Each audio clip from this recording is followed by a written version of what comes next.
नमस्कार साथीहरू। टाउको दुख्यो, ज्वरो आयो, शरीर दुखिरहेको छ? तपाईको घरमा सधैँ हुने भरोसायोग्य औषधि प्यारासिटामोल। प्यारासिटामोलले ज्वरो घटाउन र हल्कादेखि मध्यम दुखाइ कम गर्न मद्दत गर्छ।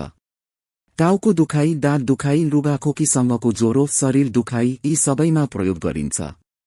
वयस्कका लागि सामान्य मात्रा 500 मिलिग्राम देखि 1 ग्राम दिनमा 3-4 पटक डाक्टरको सल्लाह अनुसार। बच्चामा तौल अनुसार मात्रा दिनुपर्छ। तर ध्यान दिनुहोस्, अत्यधिक मात्रा लिँदा कलेजोमा गम्भीर असर पर्न सक्छ। दिनमा 4 ग्राम भन्दा बढी नलिनुहोस्। रक्सी खाने व्यक्तिले विशेष सावधानी अपनाउनुहोस्। सामान्य, सुरक्षित र प्रभावकारी। घर-घरको पहिलो रोजाइ प्यारासिटामोल। स्वास्थ्य सम्बन्धी कुनै समस्या भएमा नजिकको स्वास्थ्यकर्मी वा डाक्टरसँग सल्लाह लिनुहोस्। धन्यवाद।